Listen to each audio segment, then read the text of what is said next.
Hello everybody, welcome to your favourite channel for NEET biology preparation the bio world. Ladies and gentleman, हम लोग start करने वाले हैं new chapter. Last lecture में हम लोगों ने बात किया था ट्रांसपोर्ट इन प्लांट के बारे में, और हम अब कंटिन्यू करना चाहते हैं फोटोसिंथेसिस के बारे में।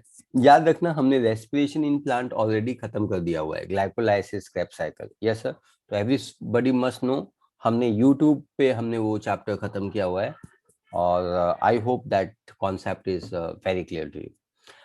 Let's now talk about the photosynthesis. जब मैं फोटोसिंथेसिस के बारे में बात करता हूं, तो सबसे पहले बचपन में हमने वो रिएक्शन सीखा हुआ था, और वो रिएक्शन की याद मुझे आज भी आती है। वो रिएक्शन क्या है?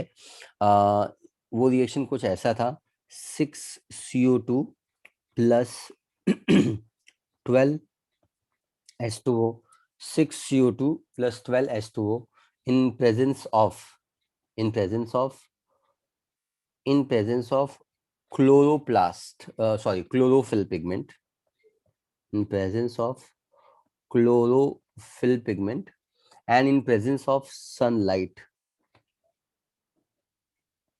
In presence of chlorophyll pigment and in presence of sunlight, there is a formation of, यहाँ पे बनेगा, कौन बनेगा जरा देखते हैं हम लोग, फोकस कीजिए। यहाँ पे बनेगा दो केमिकल जो आपको याद रखना है, अच्छे से समझ के याद रखना है। दो केमिकल यहाँ पे बनेगा, और वो केमिकल हैं, एक को हम लोग बोलते हैं, we always call it as a glucose, C6H12O6 plus there will be 6H2O plus there will be 6O2, है ना? सो 6O2 भी बनेगा यहाँ पे, ये आपको अंडरस्टैंड करना है। yes, there will be formation of 6O2, और ये O2 एनवायरमेंट में रिलीज हो जाएगा, है ना? तो I think this part is very very clear. Photosynthesis वो रिएक्शन कहलाता है जिसमें जिसमें carbon dioxide, 6CO2, 12H2O in presence of chlorophyll, sunlight, glucose बनाता है। इसको हम लोग बचपन से या पैदाइशी हम इसको ग्लूकोज कहते हैं। इसको हम बचपन से या पैदाइशी हम we call it as a glucose, इसको हम ग्लूकोज बोलते हैं। ये ग्लूकोज है। then there will be a water molecule and there will be 6O2. So I think this concept is very very clear.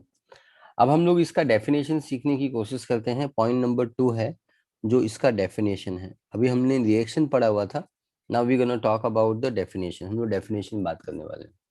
जब मैं फोटोसिंथेसिस के बारे में बात करता हूं, तो फोटोसिंथेसिस एक इंट्रासेलुलर प्रोसेस है। सो नंबर 1 बुलेट पॉइंट है, it is a intracellular process. Intracellular का मतलब ये होता है कि ये सेल के विदिन होता है। It is going to be within within cell, मतलब सेल के अंदर होता है। इंट्रा मतलब विदिन, सेल मतलब cell, within cell, intracellular. Photosynthesis वो प्रोसेस कहलाता है, सेल के अंदर ये हो जाता है, इसलिए तो दुनिया इसको इंट्रासेलुलर प्रोसेस कहता है। ये प्रोसेस में कुछ तो बनता है, कार्बोहाइड्रेट बनता है, शुगर बनता है, ग्लूकोज बनता है, इसलिए हम इसको एनाबॉलिक प्रोसेस बोलते हैं। We call it as anabolic process. Anabolic, anabolic क्यों बोलते हैं? क्योंकि इसमें कुछ तो बायोसिंथेसिस बायोसिंथेसिस बायोसिंथेसिस होता है, इसमें कुछ बनता है, बायोसिंथेसिस होता है, इसलिए हम इसको इस हिसाब से नाम देते हैं। देन तीसरा वर्ड है जो इस टॉपिक को अच्छे से बताता है, वो है एंडरगोनिक। आप देख सकते हैं इस रिएक्शन में, इस फोटोसिंथेसिस के रिएक्शन को होने के लिए लाइट एनर्जी की जरूरत है, सनलाइट की जरूरत है। अगर सनलाइट नहीं होगा, सनलाइट का मतलब होता है एनर्जी, यहाँ पे सनलाइट का मतलब होता है एनर्जी। सनलाइट एक एनर्जी का सोर्स है, और अगर नहीं होगा सनलाइट, तो ये रिएक्शन होना मुश्किल ही नहीं, नामुमकिन है। सो इसलिए ये बात आपको समझ में आनी चाहिए कि ऐसा कोई भी प्रोसेस जिसको होने के लिए एनर्जी की जरूरत पड़ती है, उसको हम एंडरगोनिक प्रोसेस बोलते हैं। So we call it as a endergonic process. ये एक एंडरगोनिक प्रोसेस है, मतलब ये एनर्जी कंज्यूमिंग प्रोसेस है।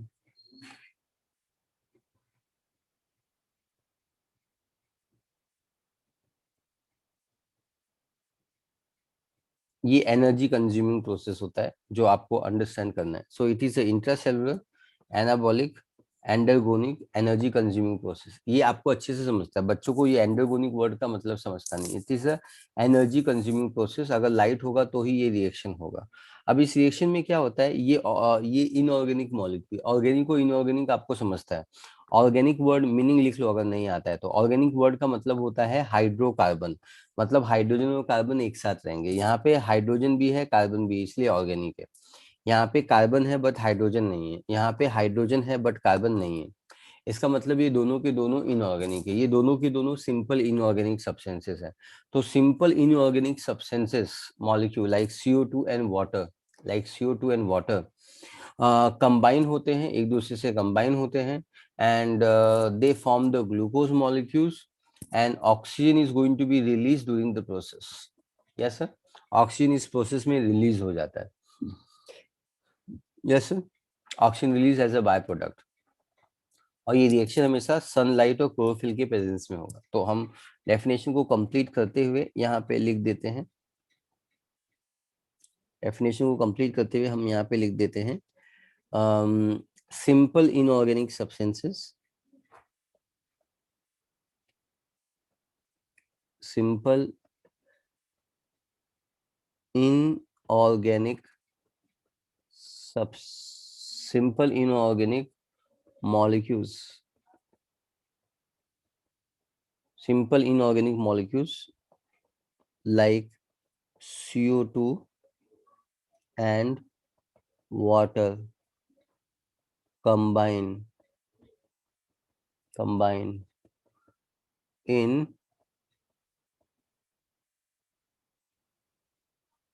in in presence of sunlight and chlorophyll and converted into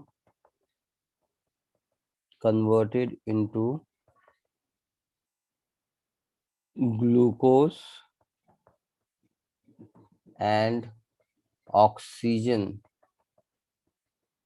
release as a by product. यहाँ पे ऑक्सीजन रिलीज होता है एज अ बाय प्रोडक्ट. तो पूरा प्रोसेस देखिए, ये एक इंट्रासेलुलर प्रोसेस है, एनाबॉलिक प्रोसेस है, एंडोगोनिक प्रोसेस है.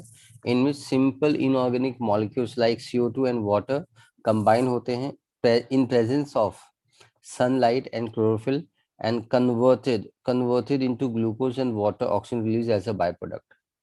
एज अ बाय प्रोडक्ट वो रिलीज होता है.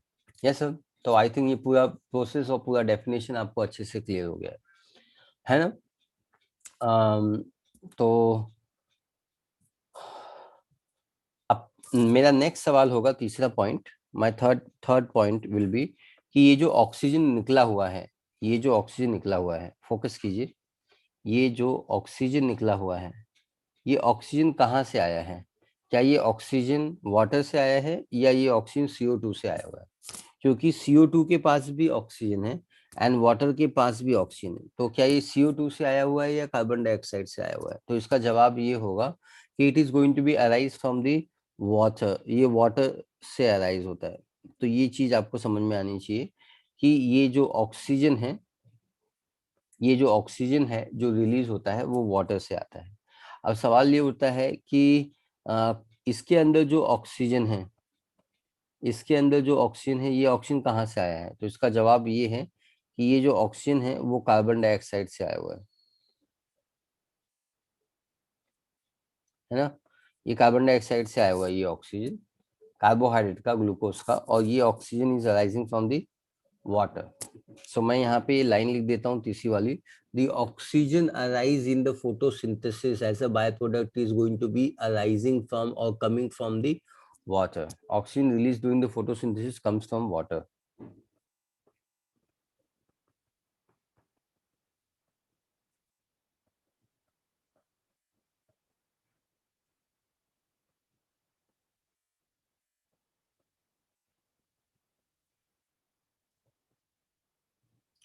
Oxygen arise during the photosynthesis come from water,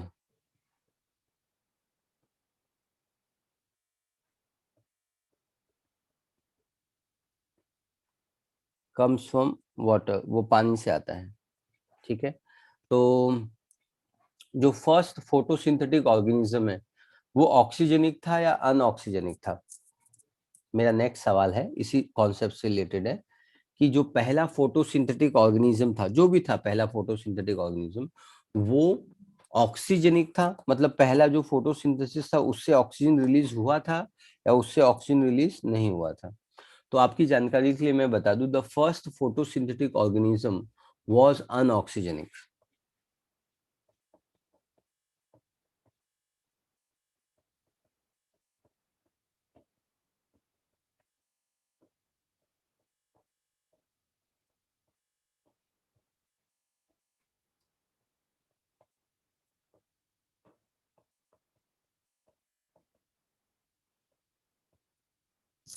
अनऑक्सीजनिक, anoxygenic का मतलब does not releases water,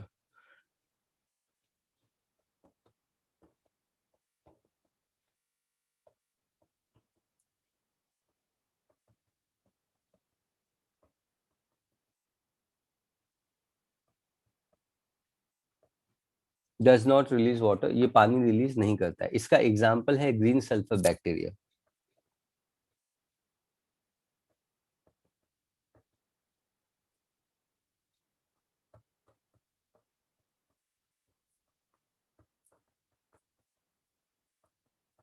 gentleman, जब हम लोग बात करते हैं फोटोसिंथेसिस के बारे में, तो ये फोर्थ पॉइंट था कि फर्स्ट फोटोसिंथेटिक ऑर्गेनिज्म वाज अनऑक्सीजनिक, मतलब वो ऑक्सीजन रिलीज नहीं किया करता था, ऑक्सीजन रिलीज नहीं किया करता था। ये अंडरस्टैंडिंग आपको आ जानी चाहिए। Yes sir. तो अम, अब आपको ये समझना है कि फर्स्ट ऑक्सीजनिक फोटोसिंथेटिक ऑर्गेनिज्म कौन था। फर्स्ट फोटोसिंथेटिक ऑर्गेनिज्म वाज अनऑक्सीजनिक, वो ऑक्सीजन प्रोड्यूस नहीं करता था।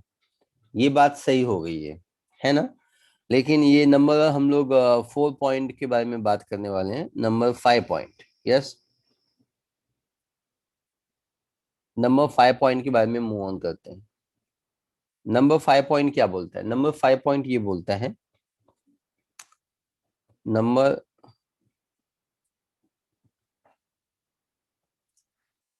नंबर 5 पॉइंट ये बोलता है कि दुनिया का फर्स्ट फोटोसिंथेटिक ऑर्गेनिज्म कौन था। यहाँ पे लिखते हैं हम लोग, फर्स्ट फोटोसिंथेटिक एंड ऑक्सीजेनिक, दुनिया का पहला फोटोसिंथेटिक एंड ऑक्सीजेनिक ऑर्गेनिज्म कौन था? तो उसके बारे में हम लोग बात करते हैं, वॉज सियानोबैक्टीरिया।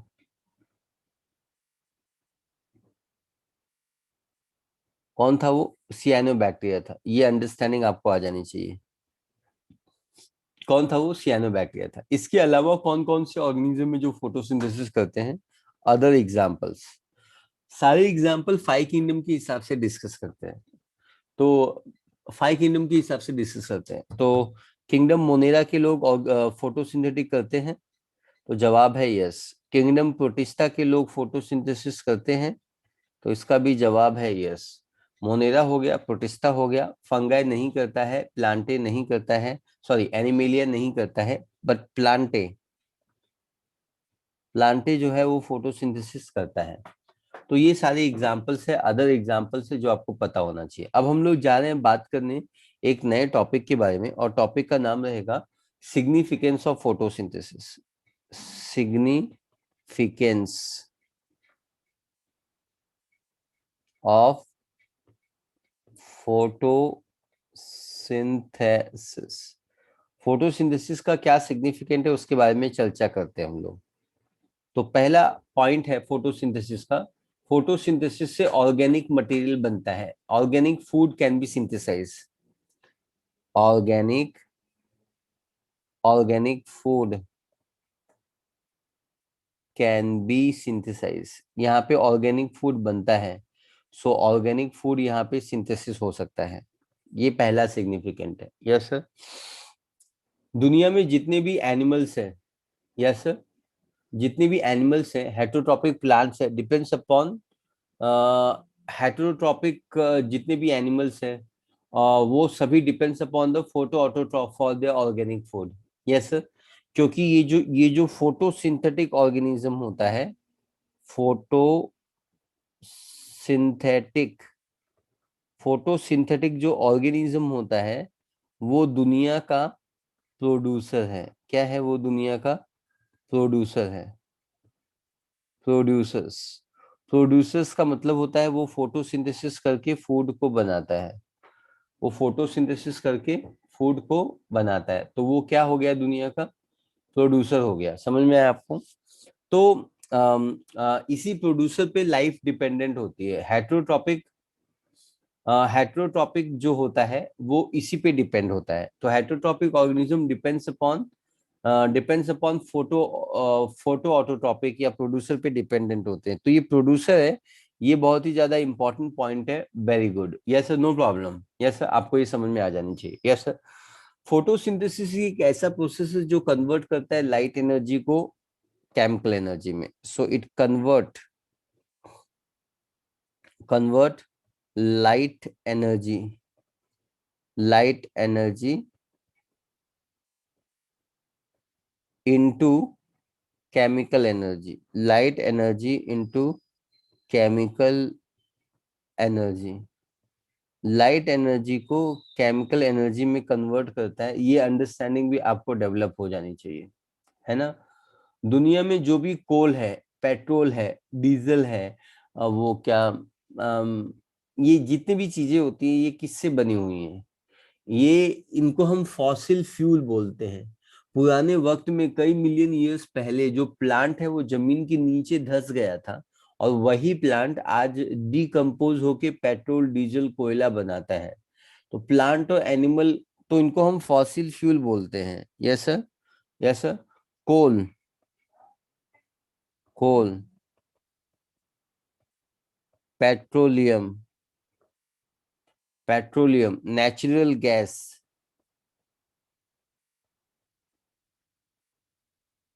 नेचुरल गैस, ये जो भी है these are fossil fuel, these are fossil fuel, इनको हम फॉसिल फ्यूल बोलते हैं। Yes, fossil fuels and produced by plants and animal. Yes, produced by, तो प्लांट की वजह से ही बना हुआ है, produced by plants and animal. तो जो पुराने प्लांट्स कई मिलियन ईयर्स पहले मर गए थे ना, जमीन के नीचे धंस गए थे, वही लोग सड़ के पेट्रोल, डीजल, कोयला ये सब बनाते हैं। समझ में आया? फोटोसिंथेसिस का नेक्स्ट इंपॉर्टेंट पॉइंट है कि फोटोसिंथेसिस से हम लोगों को दवाएं मिलती है। अभी आपने क्यूनॉन नाम सुना था, ये प्लांट से ही बनता है। रबर्स है, रेजिन्स है, ड्रग है, ऑयल है, फाइबर है, लकड़ी है, टिम्बर है। घर बनाने के लिए लकड़ी चाहिए ना, तो ये प्लांट से मिलता है। तो ये फोटोसिंथेसिस की वजह से ही होता है। So we going to write useful product, useful products like, useful product like timber, useful product like timber, rubber, useful product like rubber, timber, resins, drugs,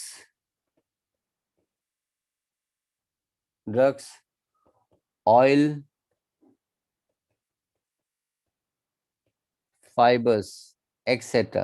resins का मतलब होता है ऑयली जैसा सिक्रेशन, ड्रग का मतलब होता है दवाएं, और वो ड्रग भी इसी कैटेगरी में आता है, वो भी प्लांट से मिलता है। रबर जो है, टिम्बर मतलब लकड़ी, जो घर बनाने के लिए कंस्ट्रक्शन साइट पे जो भी लकड़ी यूज होती है। तो ये पांचवा सिग्निफिकेंट है जो आपको पता होना चाहिए। Yes sir, is that clear? So number 6 point पे फोकस करते हैं। आपको तो मालूम है कि फोटोसिंथेसिस में कौन सी गैस निकलती है? कौन सी गैस निकलती है? ऑक्सीजन। अगर दुनिया में फोटोसिंथेसिस नहीं हुआ होता तो क्या ये ऑक्सीजन आता? नहीं आता। यही इसी ऑक्सीजन को यूज करके, है ना, ऑक्सीजन और ऑक्सीजन को यूज करके, ऑक्सीजन और ऑक्सीजन को यूज करके O3 बना था। इसी को हमने ओजोन बोला था। क्या बोला था? इसी को हमने ओजोन बोला था। और यही जो ओजोन है वो हमारे स्ट्रेटोस्फियर में प्रेजेंट है। स्ट्रेटोस स्ट्रेटोस्फियर जो हमको यूवी लाइट से प्रोटेक्शन देती है। अगर ओजोन नहीं होता तो हमको यूवी लाइट से प्रोटेक्शन नहीं मिल पाता बच्चों। सो मैं यहाँ पे लिखता हूँ, दे गिव प्रोटेक्शन,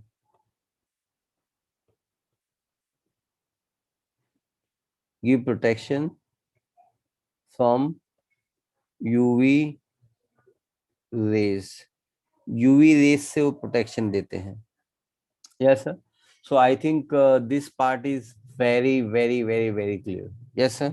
और एक चीज मुझे बतानी है कि फोटोसिंथेसिस में ऑक्सीजन रिलीज होता है और वो ऑक्सीजन हम लोग यूज करते हैं और प्लांट भी यूज करते हैं। हाँ, हम लोग जैसे हम लोगों को चौबीसों घंटे ऑक्सीजन सिलेंडर, सॉरी, ऑक्सीजन की जरूरत है, वैसे ही प्लांट को वो भी चौबीसों घंटे ऑक्सीजन की जरूरत है।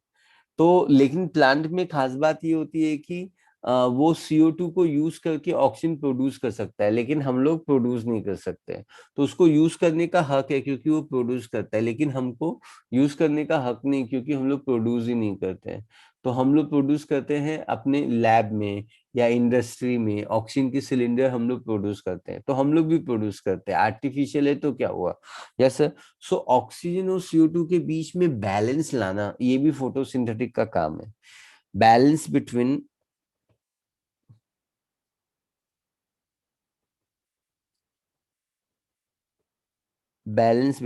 Oxygen and CO2 by photosynthesis and respiration. By using photosynthesis and respiration हम लोग ऐसा काम कर सकते हैं। तो I think this part is very very clear to you. पहला था ऑर्गेनिक फूड सिंथेसाइज करता है, प्रोड्यूसर है, दुनिया के लिए खाना प्रोड्यूस करता है, convert light energy into chemical energy, coal, petroleum, natural gas, fossil fuel produce करता है, useful product like timber, rubber, resins, drug, oil, fibre produce करता है। ऑक्सीजन और ऑक्सीजन मिलके ओजोन बनाते हैं। ओजोन स्ट्रेटोस्फीयर में एक लेयर बनाता है जो यूवी लाइट को प्रोटेक्शन देता है पृथ्वी पे। अगर ओजोन लेयर नहीं हुआ होता बच्चों तो बहुत सारी यूवी लाइट आती और इंसानों में कैंसर जनरेट करती। Balance between oxygen and CO2 with the help of photosynthesis and respiration. I think all this parts are very very clear to you. आपको ये पार्ट समझ में आ गया है ऐसा मुझे लगता है, और आपको ये पार्ट समझ में आ गया है तो आप तैयार हैं। हम कैसे आगे बढ़ेंगे सीखो। हम पहले सीखेंगे सनलाइट के बारे में, फिर हम सीखेंगे क्लोरोप्लास्ट के बारे में। क्लोरोप्लास्ट के बारे में हमने ऑलरेडी सीख लिया हुआ है, हम उससे थोड़ा आगे जाएंगे। सेल चैप्टर में हमने सीखा हुआ है। Yes sir. और देन हम लोग कैसे ये दोनों कंबाइन होके ये फूड बनता है इसके बारे में, इस रिएक्शन के बारे में हम लोग फोकस करेंगे। लेडीज एंड जेंटलमैन, इस समय का टाइटल है sunlight. We gonna talk about the light या सनलाइट। ये टॉपिक है, ये टॉपिक का नाम है। इस टॉपिक के बारे में हम लोग फोकस करने जा रहे हैं। पक्का? वेरी गुड, क्लियर है। तो आपके हिसाब से लाइट क्या है? मेरे हिसाब से लाइट इज हमारे हिसाब से ये जो लाइट है, लाइट एक इलेक्ट्रोमैग्नेटिक वेव है। पहला पॉइंट है लाइट क्या है। सो ये जो लाइट होती है, light is a electro it is electromagnetic magnetic wave. ये इलेक्ट्रोमैग्नेटिक वेव है। पहली चीज है जो आपको समझ में आनी चाहिए। दूसरी चीज है, हमारी जो लाइट होती है इसमें डुअल नेचर है। डुअल नेचर का मतलब क्या होता है? डुअल नेचर का मतलब ये होता है, ये लाइट वेव के फॉर्म में ट्रेवल करती है और पार्टिकल के फॉर्म में भी ट्रेवल करती है। ये वेव के फॉर्म में ट्रेवल करती है और इसका पार्टिकल का भी रूप है, पार्टिकल्स एंड वेव्स।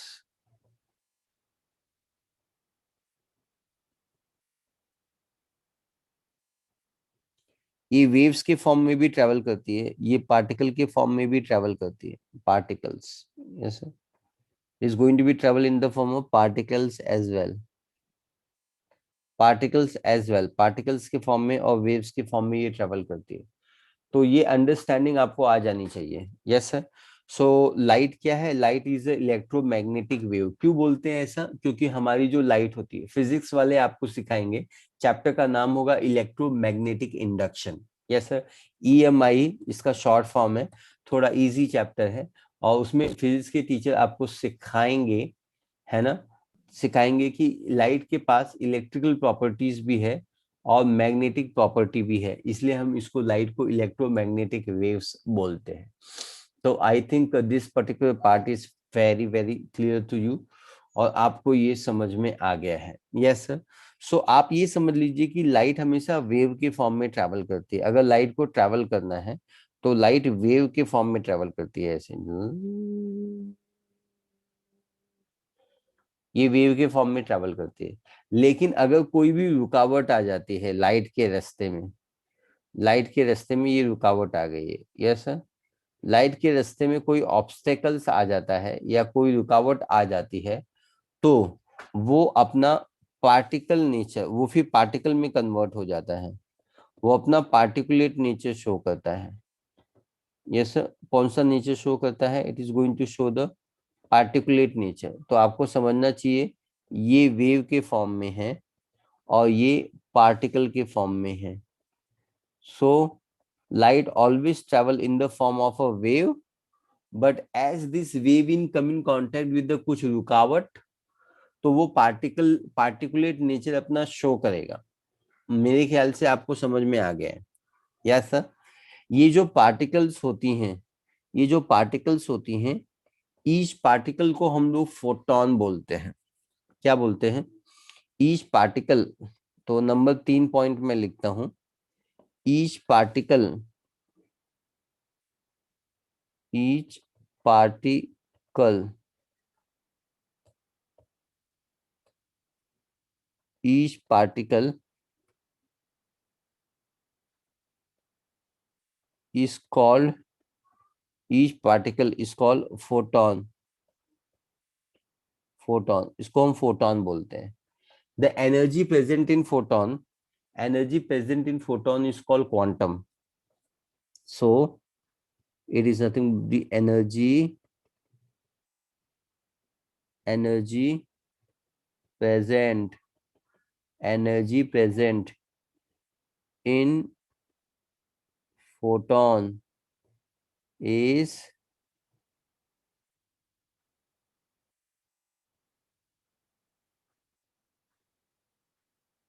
quantum.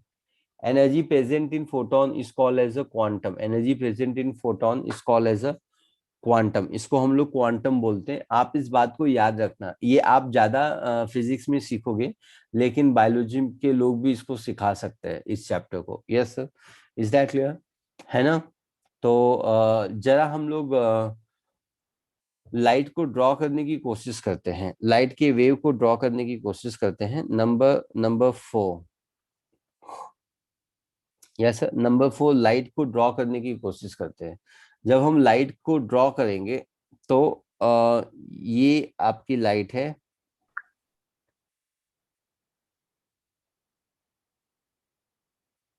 ये लाइट का स्पेक्ट्रम है, इसको हम लाइट का ग्रुप बोलते हैं, स्पेक्ट्रम। इसमें आपको यहाँ पे मिल जाएगा, अलग अलग वेव्स मिल जाएंगे। यहाँ पे जो सबसे पहला वेव मिलेगा वो है gamma, they is a gamma wave, gamma wave मिलेगा, गामा गामा रेज मिलेंगे। फिर यहाँ पे एक्स रेज मिलेंगे, है ना, they will be X rays. और एक्स रेज के बाद they will be, X ray के बाद they will be UV rays. कौन सा रेज रहेगा? यूवी रेज रहेगा। तो यहाँ पे यूवी रेज रहेंगे। यूवी रेज के बाद they will be visible light, visible light, और विजिबल लाइट में ही फोटोसिंथेसिस होता है। पक्का? Is that clear? उसके बाद infrared, yes sir, there will be infrared, far infrared, microwave, microwave सुना होगा, रेडियो वेव सुना होगा, यस सर। सो ये सारी बातें आपने सुनी होंगी।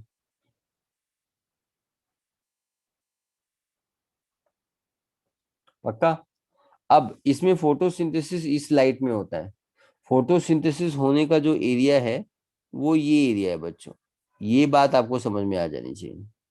यस सर, ये जो विजिबल लाइट है उसमें फोटोसिंथेसिस होता है, और इसको, ये जो विजिबल लाइट है उसको, यहाँ पे फोटोसिंथेसिस होता है विजिबल, और इसको हम लोग बोलते हैं photosynthetically active radiation. Yes sir, क्या बोलते हैं हम इसको? We call it as a पार।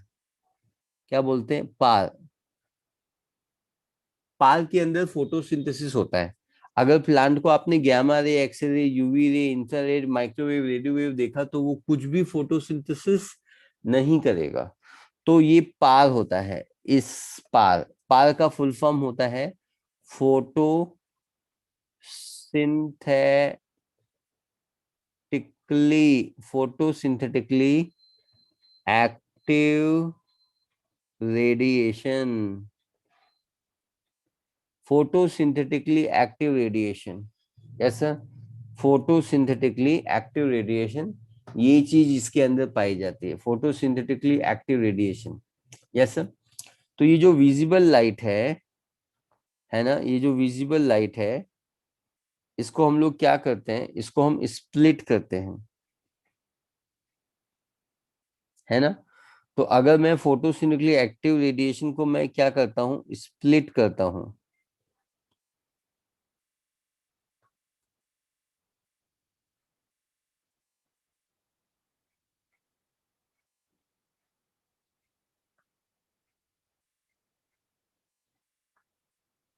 तो फोटोसिंथेटिकली एक्टिव रेडिएशन को मैंने क्या किया हुआ है, स्प्लिट किया हुआ है। तो इसके अंदर मुझे दिखाई देता है VIBGYOR, V I B G Y O R. मुझे क्या दिखाई देता है? I can see the VIBGYOR, मुझे विबग्योर दिखाई देता है। पक्का?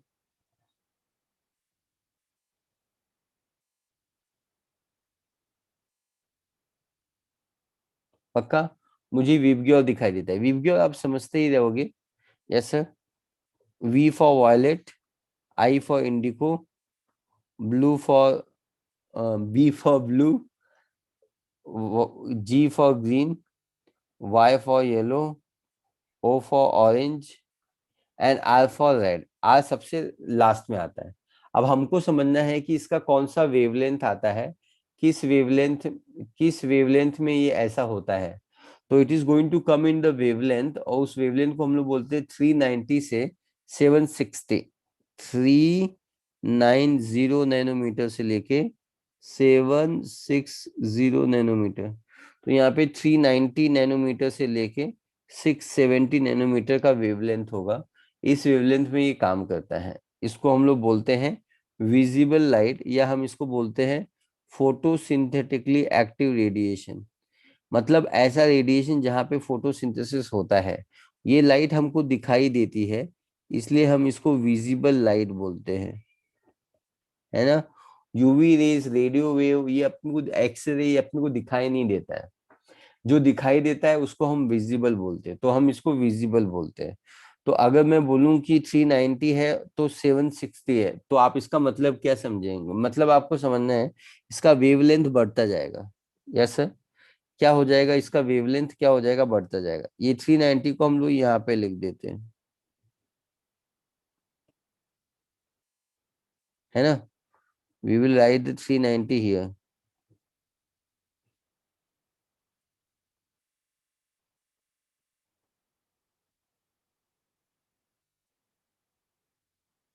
ये 390 है, और ये 760 है जो हमने यहाँ पे लिख दिया हुआ है।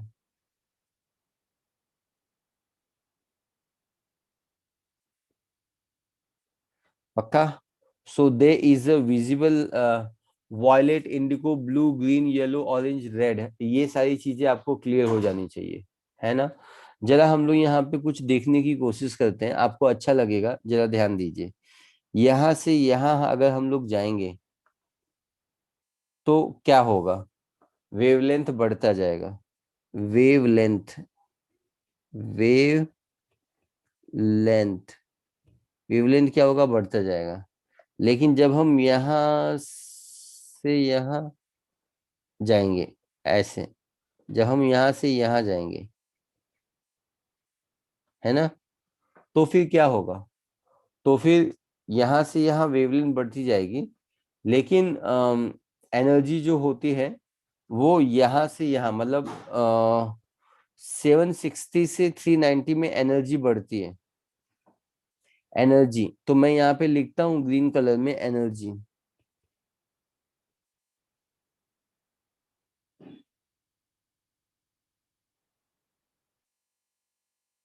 Yes sir. तो कॉन्सेप्ट क्लियर है, एनर्जी यहाँ पे बढ़ता जाएगा और वेवलेंथ यहाँ पे बढ़ता जाएगा। पक्का? सो विबग्योर है, आई थिंक दिस विबग्योर का जो कॉन्सेप्ट है वो आपको काफी अच्छे तरीके से क्लियर हो गया है। Yes sir. कोई डाउट है आपको? अगर मैं पूछूं कि सबसे ज्यादा वेवलेंथ किसका होगा तो आप बोलोगे रेड। अगर मैं पूछूं कि सबसे कम वेवलेंथ किसका होगा तो आप बोलोगे वायलेट। अगर मैं बोलूँ सबसे ज्यादा एनर्जी किसकी होगी तो वो वायलेट की होगी। सबसे ज्यादा सबसे कम एनर्जी किसकी होगी? रेड। लोगों को लगता है कि रेड में सबसे ज्यादा एनर्जी है ना? रेड में सबसे कम एनर्जी है। पक्का? तो ये जो फैक्ट हमने बोला हुआ है ये पांचवें पॉइंट में हम लोग यहाँ पे लिख देते, दैट विल बी नाइस, है ना? तो वो अच्छा रहेगा आपके लिए। नंबर 5 पॉइंट क्या लिखना है अपने को? Red has a maximum wavelength but minimum energy. Red has maximum,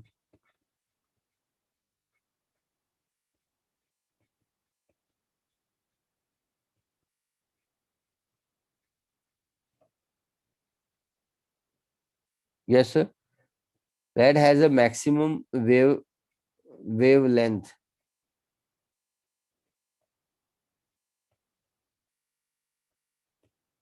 wavelength and minimum energy.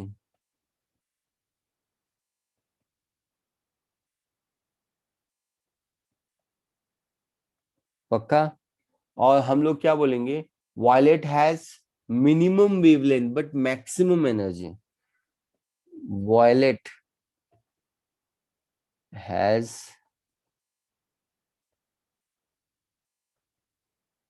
Minimum wavelength but minimum wavelength but maximum energy, but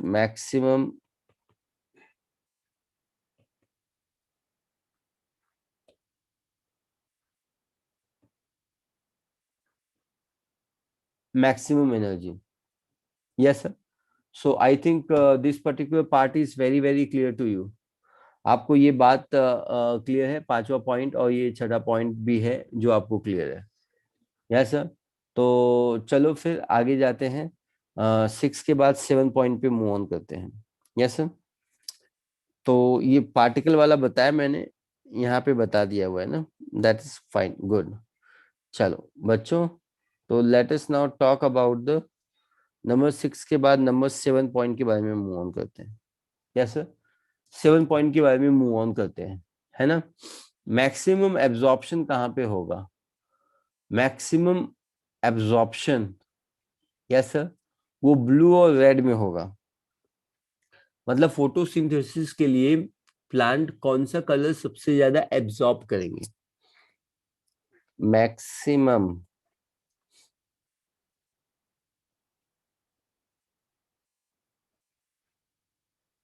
maximum absorption occur, maximum absorption occur in blue and the red light, blue और red light में maximum absorption होगा। Yes sir, is that clear?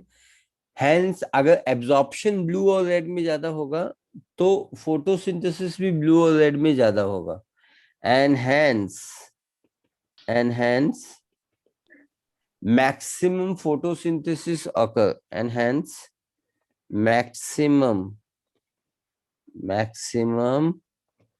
photo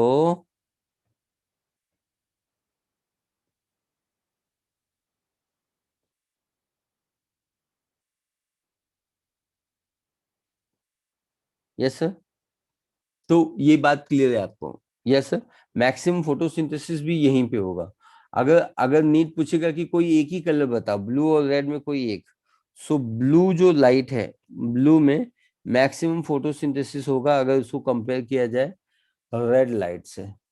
क्यों ऐसा होता है? क्योंकि blue light has a more energy, है ना, मोर एनर्जी है, क्योंकि उसका वेवलेंथ कम है compare to red light. Red light का वेवलेंथ ज्यादा है, सो मोर more energy.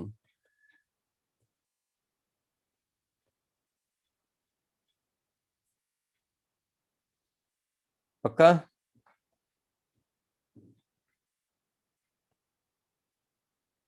More energy and ये लो है कंपेयर टू ब्लू।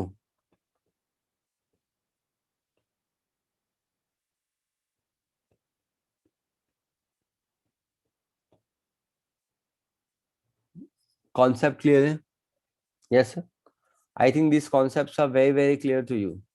अब मुझे आपको गैस करके बताना है कि कौन सी लाइट होती है जो मिनिमम फोटोसिंथेसिस करती है, लीस्ट रोल प्ले करती है। Yes sir. 7 के बाद हम लोग मूव ऑन करते हैं 8 पॉइंट पे। यस सर, 8 पॉइंट पे मूव ऑन करते हैं हम लोग, 8 पॉइंट पे। और हमको पता लगाना है ऐसी कौन सी एनर्जी है, ऐसी कौन सी लाइट का वेवलेंथ है जो मिनिमम मिनिमम फोटोसिंथेसिस करती है, मिनिमम।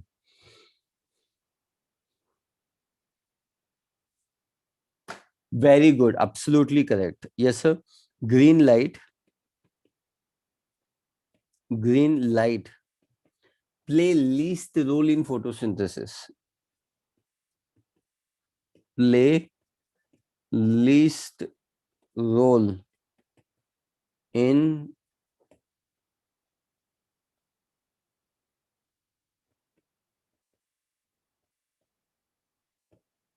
yes sir, ये लीस्ट रोल प्ले करता है in the process of photosynthesis. I think this particular part is also very clear. बच्चों को ये समझता नहीं है कि ग्रीन लाइट मिनिमम फोटोसिंथेसिस में रोल प्ले क्यों करता है। आप ये इसको अंडरलाइन कर लो या इसको हाईलाइट कर लो, लीस्ट, ये लीस्ट वर्ड आपको समझ में आना चाहिए। लीस्ट रोल इन फोटोसिंथेसिस, ऐसा क्यों होता है? क्योंकि प्लांट रिफ्लेक्ट करते हैं ग्रीन लाइट, प्लांट रिफ्लेक्ट।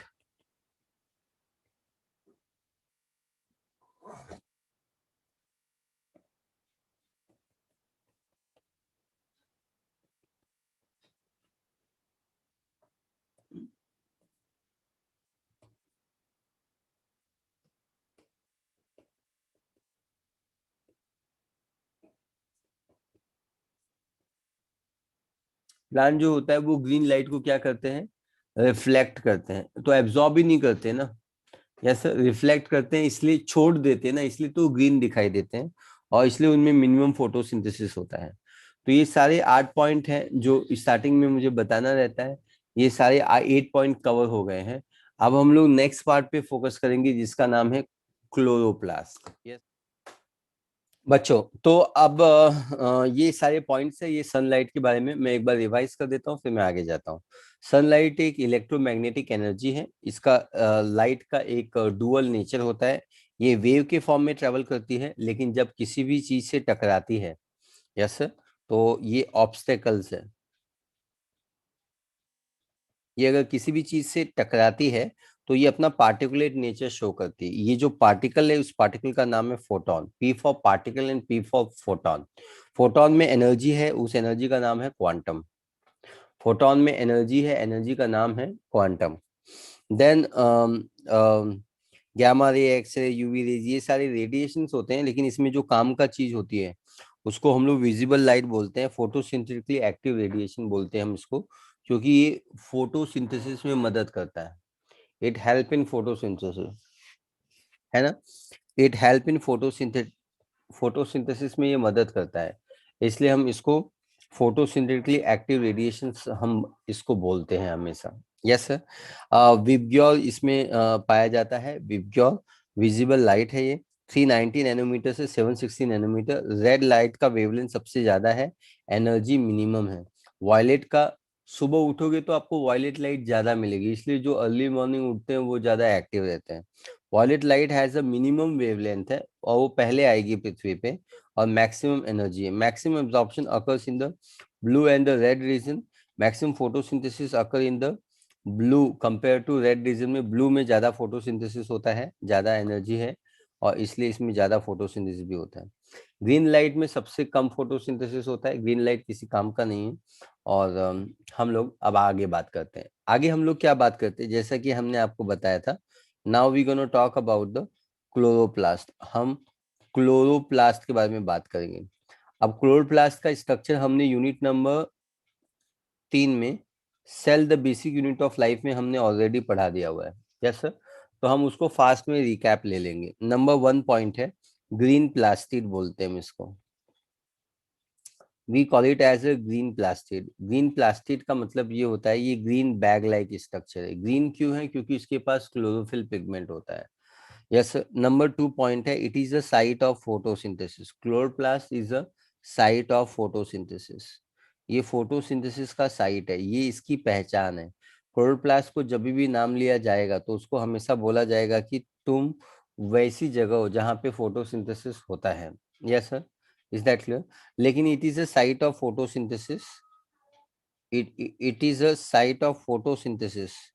कौन से ऑर्गेनिज्म के लिए? Yes sir, in case of eukaryotic autotroph, है ना, eukaryotic photo autotroph. For eukaryotic, yes sir, eukaryotic होगा तो ही आपके पास क्लोरोप्लास्ट होगा, क्योंकि प्रोकैरियोटिक में फोटोसिंथेसिस होगा लेकिन वो मेम्ब्रेन बाउंड सेल ऑर्गेनल और क्लोरोप्लास्ट नहीं होगा। क्लोरोप्लास्ट एक मेम्ब्रेन बाउंड है, इनफैक्ट क्लोरोप्लास्ट एक डबल मेम्ब्रेनियस सेल ऑर्गेनल है। Site of photosynthesis for eukaryotic photo autotroph, photo auto photo autotrophs. Yes, so I think ये पार्ट आपको क्लियर होना चाहिए। अब ये सुनते हैं बच्चे कि बैक्टीरिया कहाँ करते हैं फोटोसिंथेसिस। सो आपने मीसोजोम पढ़ा होगा, मीसोजोम सुना है ना, mesosome.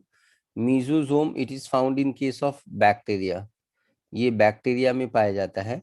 And it is the site of respiration and photosynthesis. It is the site of respiration, site of respiration, and it is also the site, it is also the site of photosynthesis। Photosynthesis का जो site है वो भी यही site है। Yes sir. ऐसा कौन सा ऑर्गन है जिसमें मैक्सिमम फोटोसिंथेसिस होता है? तो ऑर्गन का नाम है जिसके अंदर फोटोसिंथेसिस होता है, उसको हम लोग बोलते हैं लिव्स। पत्ते में सबसे ज्यादा फोटोसिंथेसिस होता है, मैक्सिमम। पत्ते में पत्ते में मैक्सिमम क्लोरोप्लास्ट प्रेजेंट है, मैक्सिमम क्लोरोप्लास्ट प्रेजेंट है। Yes sir. तो इसके अंदर मैक्सिमम क्लोरोप्लास्ट प्रेजेंट है। मैक्सिमम क्लोरोप्लास्ट इसके लीफ के कौन से सेल में प्रेजेंट है, ये भी सवाल उठता है।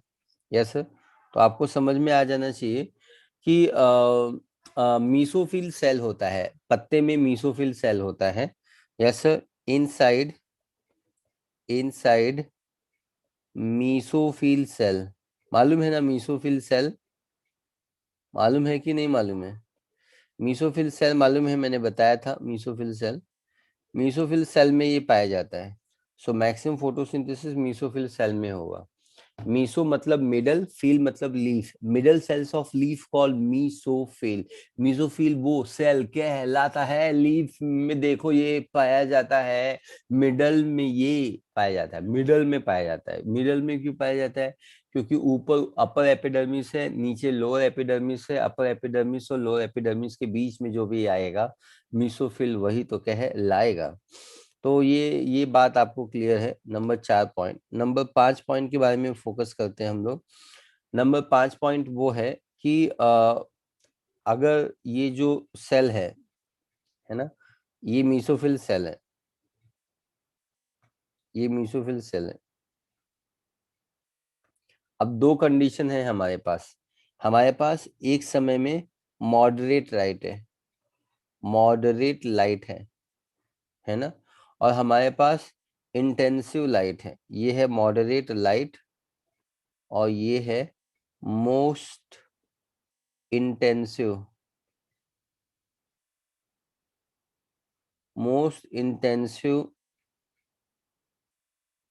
लाइट। मॉडरेट लाइट है, मोस्ट इंटेंसिव लाइट है। ऐसे दो प्रकार की लाइटें हैं जो आपको समझ में आनी चाहिए। मॉडरेट लाइट है और मोस्ट इंटेंसिव लाइट है। मोस्ट इंटेंसिव लाइट है, मॉडरेट लाइट है। Yes sir. तो आपको अब क्या समझ में आ जाना चाहिए? आपको ये समझ में आ जाना चाहिए there is a moderate light and there is a most intensive light. Yes sir.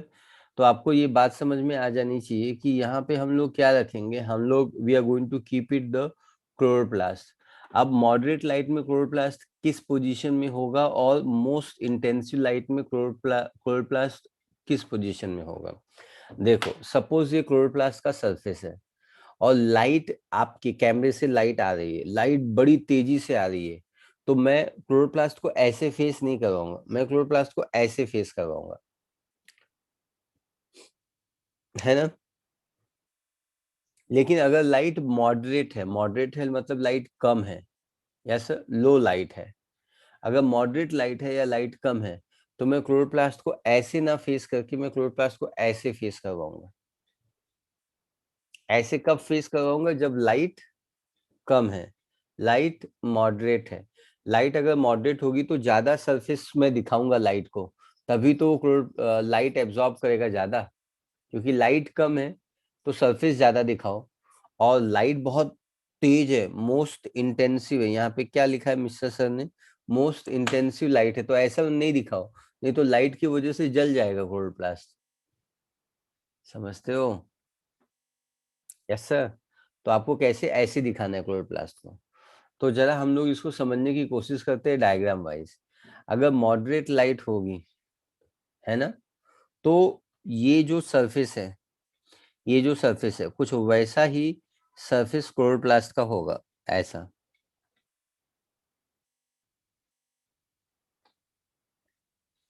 Chloroplast का सरफेस ऐसा ही होगा।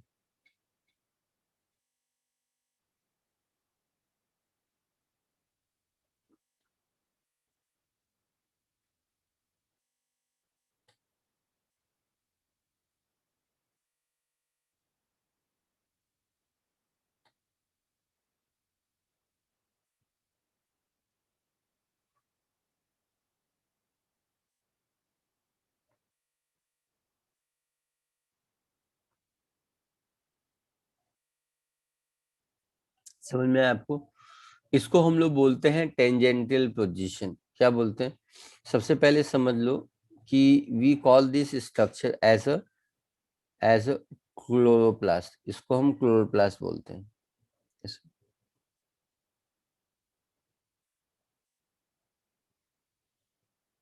क्लोरोप्लास्ट बोलते हैं इसको, हम क्या बोलते हैं? क्लोरोप्लास्ट बोलते हैं, है ना। We call it as a chloroplast. और ये टेंजेंटियल पोजीशन है। कैसा है ये? टेंजेंटियल। टेंजेंटियल कुछ पढ़ते हो क्या फिजिक्स में? टेंजेंटियल पोजीशन, टेंजेंटियली परपेंडिकुलर, है ना। तो और ये डायग्राम में क्लोरोप्लास्ट का पोजीशन कैसा होगा, तो ये डायग्राम में बताने के लिए आपको इस तरीके से डायग्राम ड्रॉ करना पड़ेगा। ये वर्टिकल पोजीशन रहेगी, वर्टिकल पोजीशन रहेगी।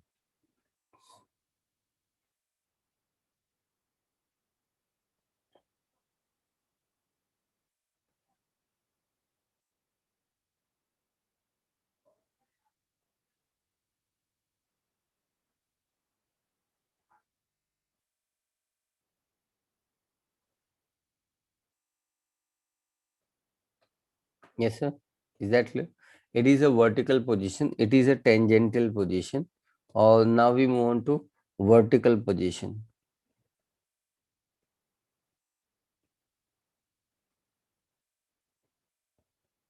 पोजीशन लिखिए तो आपको पढ़ने में भी अच्छा लगेगा, है ना, है ना. आई think this particular part is very clear now.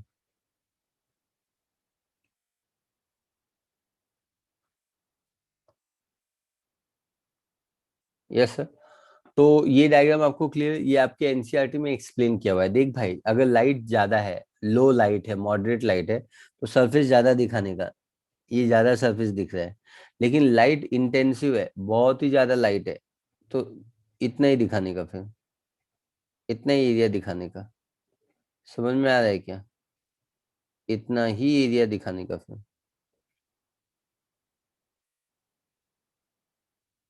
का. तो I think all this parts are very very clear to you, और आपको ये पार्ट समझ में आ गया है ना, आपको ये बात समझ में आ गई है ना. तो मीसोफिल सेल में करीबन 300 chloroplast are going to be present. Yes, number 6 point. Mesophyll cell, mesophyll cell, mesophyll जो सेल्स होते हैं, 300 क्लोरोप्लास्ट, 300 क्लोरोप्लास्ट प्रेजेंट. 300 क्लोरोप्लास्ट जो होते हैं वो प्रेजेंट होते हैं. तो I think this part should be very very clear to you. Yes sir. Is that clear? तो अगर मॉडरेट लाइट है तो सरफेस टेंजेंटियल होगा, ताकि ज्यादा लाइट मिल सके ना. अभी अगर ये इसका माउथ ऐसा है तो इसको लाइट यहाँ पे भी आएगी, यहाँ पे भी आएगी, यहाँ पे भी आएगी. अगर लाइट कम है तो भी इतनी ज्यादा लाइट आ रही है कि उनको मिल जाएगा, सरफेस ज्यादा है. लेकिन लाइट बहुत ही तेज है, एकदम कड़क धूप है, कड़क धूप है, तो फिर ऐसे इतनी लाइट में काम वो चला लेंगे, लाइट ज्यादा जरूरत नहीं है, तो सरफेस ऐसे खड़े खड़े कर देंगे, है ना. Is that clear? Is that clear? जैसे लाइट बहुत कम है तो मैं ऐसे करूंगा, लाइट बहुत ज्यादा है तो मुझे लाइट नहीं चाहिए तो मैं ऐसे करूंगा, तो मैं ऐसे परपेंडिकुलर हो रहा हूँ, वर्टिकल हो रहा हूँ. Yes sir. This is a vertical diagram, this is a tangential diagram.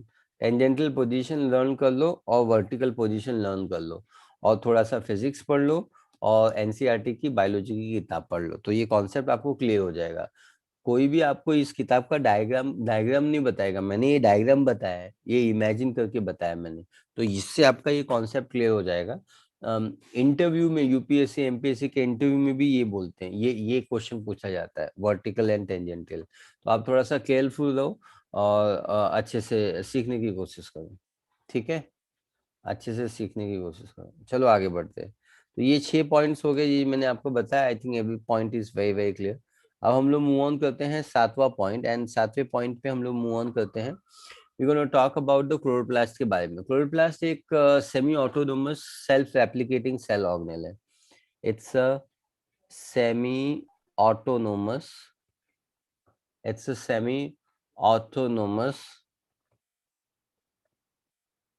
Self replicating, self replicating cell organelle है.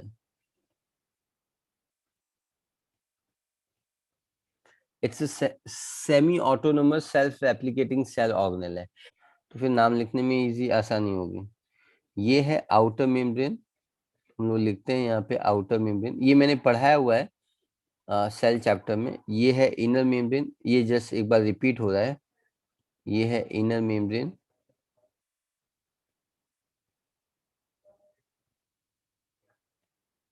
ये दोनों मेम्ब्रेन के बीच में स्पेस है, इसको हम इस स्पेस को पेरीप्लास्टिडियल स्पेस बोलते हैं. We call it as a पेरीप्लास्टिडियल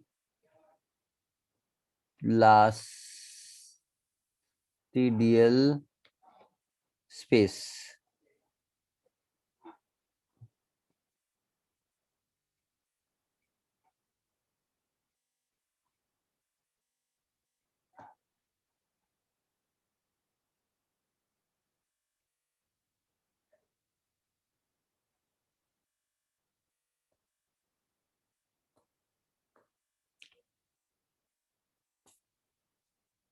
हम लोग क्या करते हैं, हम थोड़ा सा छोटा लिखते हैं जैसे, तो क्या डायग्राम आ जाना चाहिए।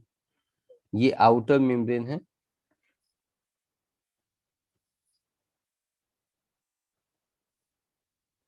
ये जो है वो इनर मेम्ब्रेन है ना, तो we call it as a inner membrane.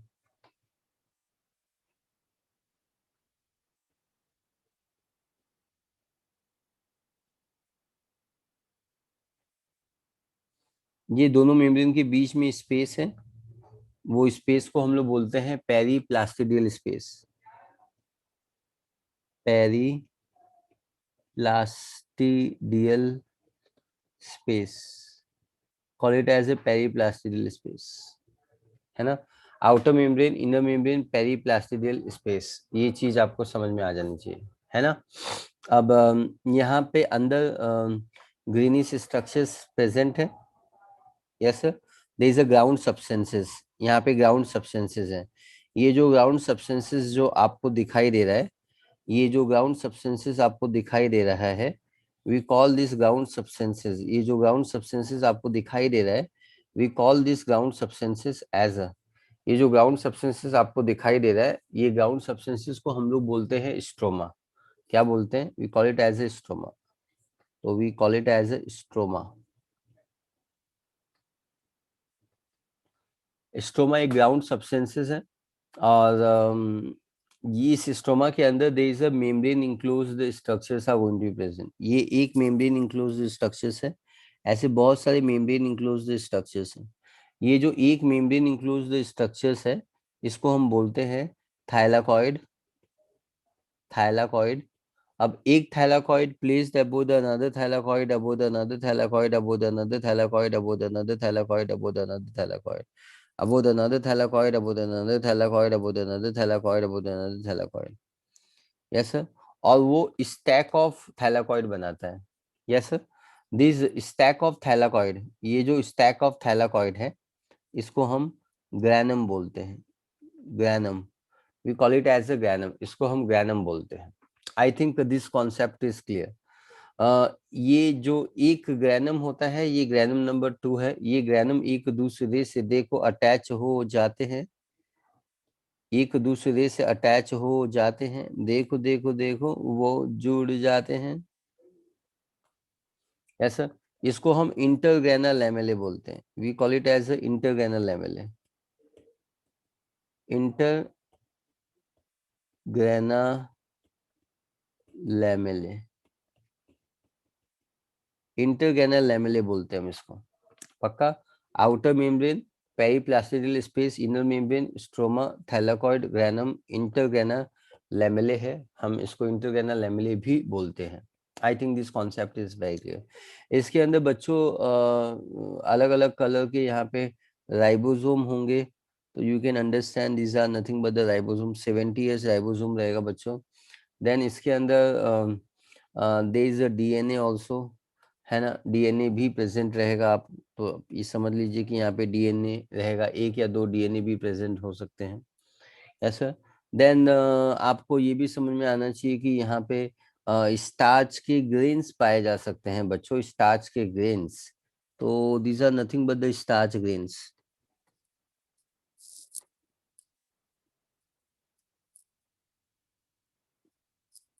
We call it as a starch grains, इसको हम स्टार्च ग्रेन्स भी बोलते हैं। Yes sir, is that clear? तो जरा हम इसको देखते हैं, है ना।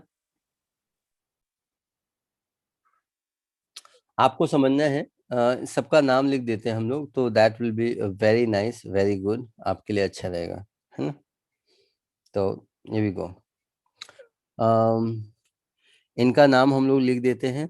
क्लोरोप्लास्ट का डीएनए ctDNA, इसको हम प्लास्टिडोम भी बोलते हैं, प्लास्टिडोम भी हम बोलते हैं। ये जो स्ट्रक्चर्स है, इसको हम बोलते हैं स्टार्च, स्टार्च ग्रेन्स, है ना। इसको हम बोलते हैं राइबोसोम, राइबोसोम। ये 70s पाया जाता है,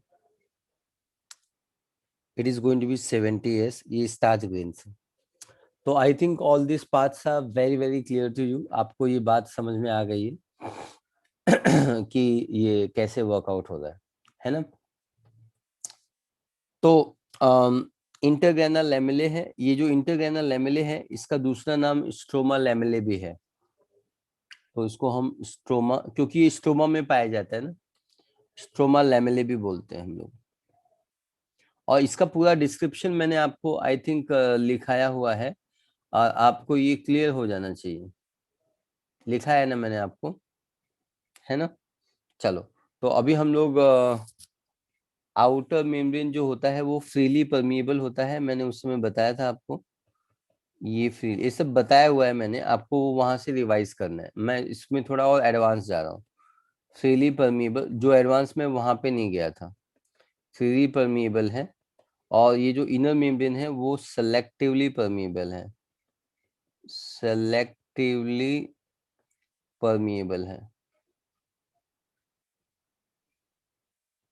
selectively permeable है। So I think all these parts are very very clear to you, है ना। Semi autonomous self replicating cell organelles है, और ये सारा कॉन्सेप्ट है जो आपको क्लियर हो जाना चाहिए, है ना, पक्का।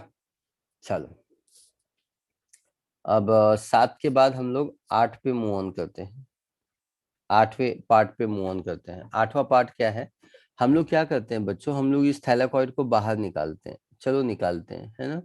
वी रिमूव दिस थैलाकॉइड, हम इस थैलाकॉइड को बाहर निकालते हैं जो कि ब्लू कलर में था। अगर मैं इस थैलाकॉइड को निकालता हूं तो मुझे ये स्ट्रक्चर दिखाई देता है, ये मेम्ब्रेन से बना हुआ बैग मुझे दिखाई देता है।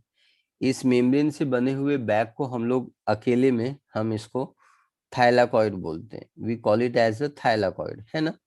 हमने यहाँ पे लिखा हुआ भी है ना कि ये जो अकेला स्ट्रक्चर है इसको हम थाइलाकॉइड बोलते हैं, लिखा हुआ भी है हमने।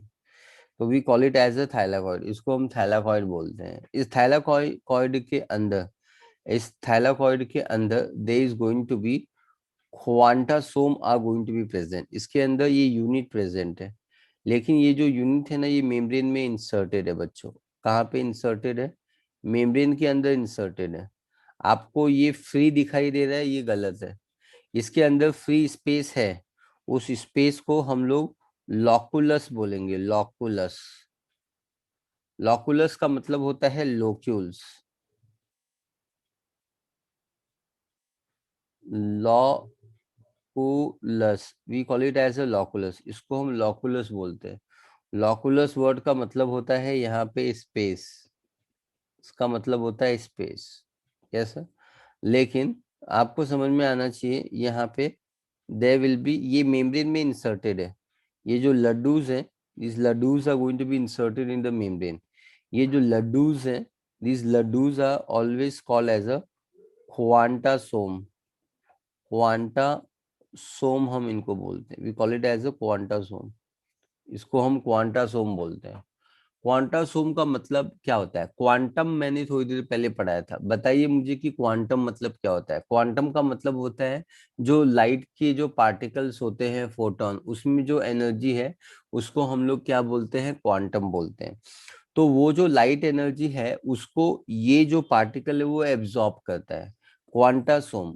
क्वांटासोम वो बॉडी कहलाता है जो quantum that is light energy को एब्जॉर्ब करता है। सो quantasome is going to absorb, is going to absorb light energy, going to absorb light energy, is going to absorb light energy। और इसलिए क्वांटम जोन को we always call it as a, इसका दूसरा नाम होगा photosynthetic unit, call it as a photosynthetic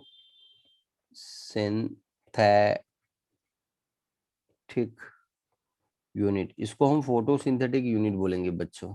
so we call it as a photosynthetic unit, absorb light energy, ये light energy को absorb करता है। ठीक है, तो आई थिंक ये पार्ट आपको समझ में आ गया है ना। अब हम लोग क्या करते हैं बच्चों, हम लोग ना एक क्वांटासोम को बाहर निकालते हैं, ये एक क्वांटासोम को, रेड वाले स्ट्रक्चर को हमने बाहर निकाला, है ना। तो ये एक रेड वाला स्ट्रक्चर बाहर निकला तो इसको क्वांटासोम बोलते हैं, पक्का। अब ये जो क्वांटासोम है मेरे प्यारे बच्चों, इसके अंदर ना अलग अलग टाइप के पिगमेंट है। मेनली इसके अंदर ग्रीन कलर के पिगमेंट्स ज्यादा हैं, तो ग्रीन कलर के पिगमेंट्स हैं। Yes sir. Then they will be different types of pigments are going to be present. Black colour के भी हैं, ब्लू कलर के भी हैं, ब्लैक कलर के भी, ब्लू कलर के भी हैं। इसमें अलग अलग टाइप के येलो कलर के भी हैं। So we get the orange colour, पहले ऑरेंज कलर ले लेते हैं। ब्लैक कलर के ऊपर ऑरेंज कर देते हैं, that will be nice. Black colour क्या होता है? ब्लैक कलर के ऑरेंज कलर के हैं। फिर येलो कलर के भी यहाँ पे हैं, तो yellow colour should be there, है ना, येलो कलर होना चाहिए। लेकिन सबसे ज्यादा कलर कौन सा होना चाहिए? जो सबसे ज्यादा कलर होता है वो हमेशा ग्रीन होना चाहिए, so that should be green, क्योंकि ग्रीन कलर के पिगमेंट है ना वो इसके अंदर बहुत ज्यादा है ना। ठीक है, तो आप देख सकते हैं कि ये एक क्वांटासोम है, या इसी को हम फोटोसिंथेटिक यूनिट बोलते हैं। Call it as a photosynthetic unit.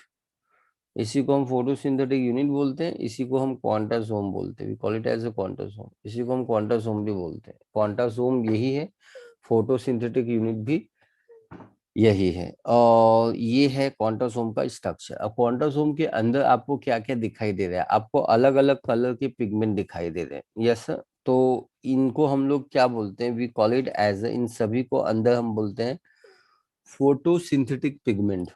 क्या बोलते हैं हम लोग इसको? Photosynthetic pigment, we call it as a photosynthetic pigment. हम इसको फोटोसिंथेटिक पिगमेंट बोलेंगे। जब मैं रिवाइज करता हूँ फिर मैं नीचे कंक्लूजिंग पॉइंट पे जाता हूँ। आउटर मेम्ब्रेन है, इनर मेम्ब्रेन है, दो मेम्ब्रेन के बीच में जो स्पेस देखो आएगा, उस स्पेस को देखो पेरिप्लास्टिडियल स्पेस क्या है जाएगा। स्ट्रोमा रहेगा, ग्राउंड सब्सटेंसेस रहेगा जो हाईलाइटेड है, स्ट्रोमा बोलते हैं। इसके अंदर मेम्ब्रेन इंक्लोज स्ट्रक्चर है, थाइलाकॉइड बोलते हैं इसको। एक thylakoid place about another thylakoid, about another thylakoid, about another thylakoid, like a stack of coin, like a bunch of coin, like a group of coin. इसको हम ग्रैनम बोलते हैं, we call it as a granum. ये एक granum है, ये दूसरा granum है, दो ग्रैनम के बीच में इंटरकनेक्टिंग स्ट्रक्चर है, इसको हम इंटरग्रैनल लैमेले बोलते हैं, या हम इसको स्ट्रोमा लैमेले, इंटरग्रैनल लैमेले बोलते हैं, या हम इसको स्ट्रोमा स्ट्रोमा लैमेले बोलते हैं। Then there is going to be starch grains are going to be present, ribosomes are going to be present, there is going to be DNA plastidome जिसको हम बोलते हैं, और इसी डीएनए की वजह से ये सेमी ऑटोनोमस है, सेल्फ रेप्लिकेटिंग है। जिस भी सेल ऑर्गेनिल के पास खुद का डीएनए रहेगा वो सेल्फ रेप्लिकेटिंग होगा, वो एक से दो, दो से अनेक हो सकता है। अगर खुद के पास डीएनए है तो वो खुद का प्रोटीन बना सकता है। डीएनए से प्रोटीन बनता है, डीएनए से आरएनए बनता है, और आरएनए से फिर प्रोटीन बनता है, तो ये सेमी ऑटोनोमस है। सेमी ऑटोनोमस का मतलब ये होता है कि ये इंडिपेंडेंट है, लेकिन ये कंप्लीट। ऑटोनोमस का मतलब होता है इंडिपेंडेंट है, 1947। सेमी का मतलब होता है पूरा इंडिपेंडेंट नहीं है, क्योंकि इसके पास जो डीएनए है वो डीएनए बहुत ही स्मॉल अमाउंट में है। It just 1% of DNA, nucleus के डीएनए का खाली 1% ऑफ डीएनए इसके अंदर प्रेजेंट है, तो बहुत ही लेस अमाउंट ऑफ डीएनए, ये बात आप याद रखना। आगे बढ़ते हैं हम लोग। हमने बताया फिर थैलाकॉइड को हमने बाहर निकाला, थैलाकॉइड को निकाला तो अपने को अंदर खाली जगह है, अंदर खाली जगह है, लेकिन ये जो रेड कलर दिखाई दे रहा है वो मेम्ब्रेन में इंसर्टेड है, मेम्ब्रेन में दबा हुआ है, मेम्ब्रेन में धंसा हुआ है, मेम्ब्रेन में गड़ा हुआ है। उनको समझ में आया? दबा हुआ है, धंसा हुआ है, गड़ा हुआ है, तो ये रेड कलर स्ट्रक्चर है, इसको हम लोग क्वांटासोम बोलते हैं। क्वांटासोम को हम लोग फोटोसिंथेटिक यूनिट भी बोलते हैं। इट एब्जॉर्ब लाइट एनर्जी, ये लाइट एनर्जी को एब्जॉर्ब करता है। क्वांटा मतलब लाइट एंड सोमा मतलब body, the body which absorb light is called quantasome. Very nice. अब हम लोगों ने फिर क्वांटासोम को बाहर निकाला तो हम लोगों ने देखा कि इसके अंदर भैया फोटोसिंथेटिक पिगमेंट है। अब हम लोग लिस्ट बनाने वाले हैं फोटोसिंथेटिक पिगमेंट का, कौन कौन से पिगमेंट है, और वो पिगमेंट को हम लोग ये जो फोटोसिंथेटिक यूनिट है इसका तीसरा नाम भी है, इसी को कुछ लोगों ने बाद में फोटो सिस्टम नाम दे दिया। क्या नाम दे दिया? Photo system. और हम लोग जब कल से लेक्चर सीखेंगे तो हम लोग फोटो सिस्टम वर्ड इसके लिए यूज करेंगे ज्यादा फ्रिक्वेंटली। लेटर ऑन क्वांटासोम को ही फोटो सिस्टम नाम दे दिया गया।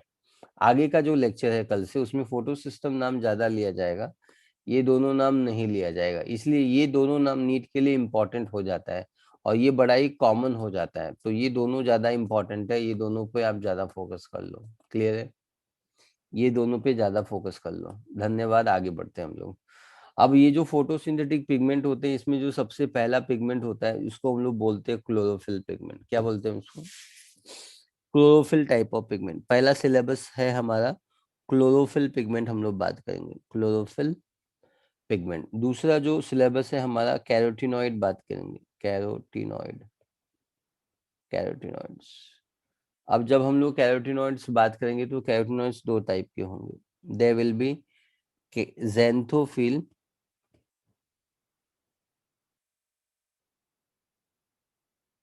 and they will be carotene, they will be carotene, they will be xanthophyll and they will be carotene। जो सी होता है वो होता है फाइको फाइकोबिलिन, फाइकोबिलिन्स। फाइकोबिलिन्स में दो टाइप होंगे, phycoerythrin, phycoerythrin and phycocyanin. Yes sir. तो they will be chlorophyll pigment, carotenoid pigment, phycobilins, phycoerythrin and phycocyanin. ये सारी चीजें हैं और ये सारी चीजें आपको समझ में आ जानी चाहिए, है ना? तो ये रहा आपका आज का लेक्चर। आई होप आपको लेक्चर समझ में आया।